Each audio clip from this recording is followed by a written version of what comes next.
اسم محمد مصطفی صنف دوم هستم و امروز در پروژه ساینسی ما یک آله جور کردیم که توسط میتوانیم توسط آب بدون از اینکه برق مصرف شود، بدون از اینکه چیز دیگه مصرف شود، فقط توسط آب میتوانیم برق تولید کنیم و مثلا در یگان جای در یگان کشورهای یگان ولایت‌های افغانستان دو دست است او برق موجود نیست ولی آب است و میتوانیم توسط آب برق جور کنیم. وقتی واتر پمپ اینجا پمپ میکنه و توسط گردش از آب تولید میشه و کیتام میخوره.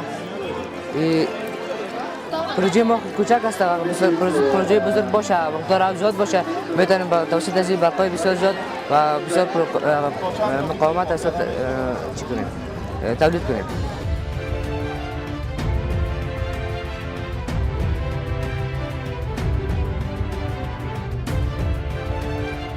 اسم صفت الله نظری است، صنف دوم الف در مکتب افغانستان. ما در پروژه سانسفیر یک تصفیه آب جور کردیم که پروسه کره زمین از وقتی که در سر زمین آب کثیف جمع میشه، آب گلالود و پایین زمین که اگر شما دیده باشین آب کلش تصفیه شده و ما این پروسه از اینجا جور کردیم و اینجا شما میبینید که آب گلالود است و ما آب گلالود از اینجا تقسیم میکنیم و پایین میدادیم و از این آب تصفیه شده و پاک به دست میاد.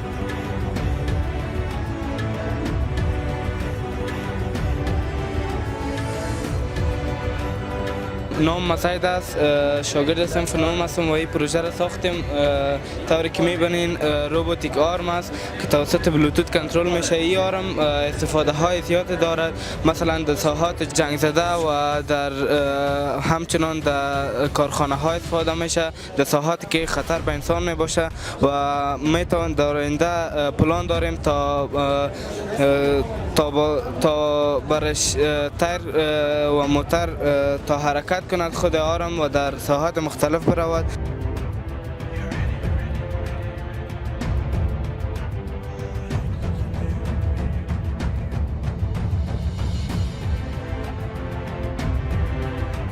متعلم مکتب افغان ترک هستم. ما پروژه که ساختیم زلزله سنج است که سه حالت داره، حالت متوسط، حالت پایین و حالت بسیار حساس. وقتی که این زلزله سنج در حالت حساس می باشه بسیاری از حرکت ها را به ما نشان میدهد که آیا حرکت شده و یا نشده. وقتی که این حرکت را میبینه که حرکت است بر ما در یک وبسایت آفلاین به ما نشان میدهد که اصلا به اینترنت ضرورت نداره، فقط بسیار با برق کم ضرورت دارد که تا به ما معلومات را در وبسایتی که ما ساختیم برش نشان بدهد.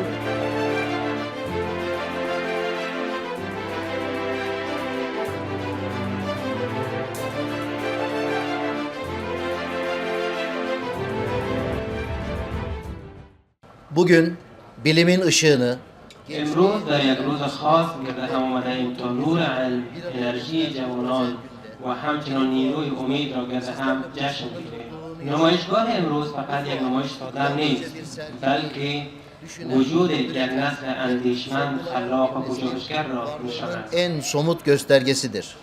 Kıymetli misafirler, Maarif هدف بنیاد معارف ترکیه در افغانستان فقط آموزش معلومات نیست، بلکه پرورش اخلاق، انسانیت و ارزش‌های معنوی را نیز در بر می‌گیرد. ما در این مکتب کوشش می‌کنیم تا علم و ایمان، اخلاق و عقل و حکمت و دانش را در هم آمیزیم و پروژه‌هایی که شاگردان ما امروز به نمایش گذاشته‌اند نشانه‌ای است و نمادی است از این باور عمیق. buluşturmaya gayret ediyoruz. Sevgili öğrencilerim, شاگردان عزیز، شما دانشمندان، طبیبان، مهندسان و آینده‌سازان کشور هستید. و یاد داشته باشید یک اندیشه کوچک می‌تواند جهان را دگرگون بسازد. ما قسمی که انشتین دانشمند بزرگ گفته است، حس کنجکاوی و خیال پردازی از داشتن معلومات بهتر است. چرا؟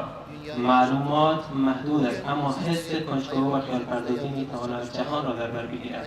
و امروز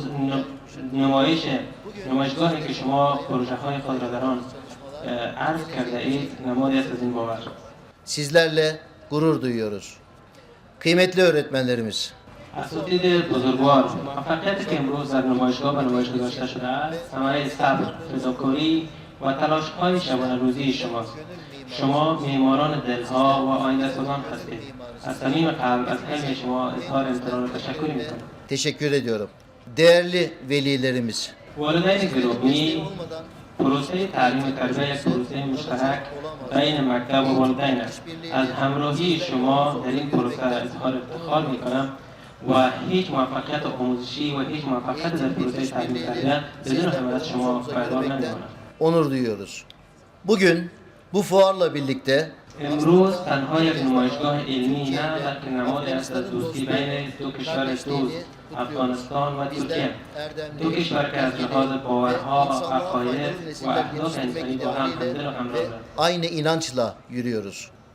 Bu duygu ve düşüncelerle در پایان آرزو دارم تا موفقیت های این نمایشگاه منبع الهام و موفقیت های بیشتر برای شاگردان ما باشد و در اخیر از خداوند متعال خواهان هستم تا وحدت، برادری و همچنان تلاش ما در راه علم و معرفت پایدار بماند. daim eylesin.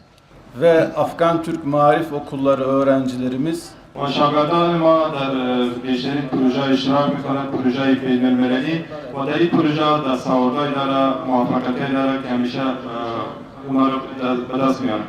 و در آخرین پروژه‌ای که شاگردان ما مسابقه که اشتراک کرد، بزرگترین پروژه تکنوفست که در ترکیه برگزار شده بود، شاگردان ما از لیسه پسرانه آریانا اشتراک کرده بود که در بین هزاران proje ona mukam girip دوباره به افغانستان آمد.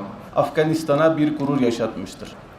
Şunu çok açık ve net ifade edebiliriz ki و این به شکل واضح ما میگم که افغانستان در فعلا خیلی مشکلات داره و به خاطر حل این مشکلات هم مجادله میکنه و این واضح گفته میتونم که چقدر که مشکل باشه در افغانستان، چقدر که مشکلات بزرگ باشه در افغانستان، به خاطر حل این مشکلات مهمترین راه حل eğitim است، یعنی تعلیم و تربیت است. en büyük meselesi eğitim meselesidir.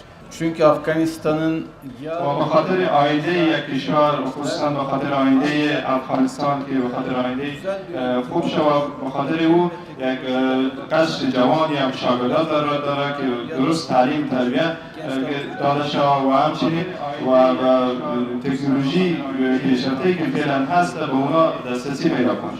جنگایی که فعلا در دنیا وجود دارد، فعلا جنگایی مثل جنگای سابق همراه شمشیر نیست، جنگ تکنولوژی است، جنگ قلم است که باید با اون مجادله بکنیم. ve teknolojiyle kazanılıyor. Ve dünyaya yön veren milletler و کشورهایی که یا ملتی که پیشرفت میکنه او از بخاطر این پیشرفت میکنه که به تکنولوژی پیشرفته و به تعلیم و تربیت پیشرفته دسترسی داره و کوشش میکنه.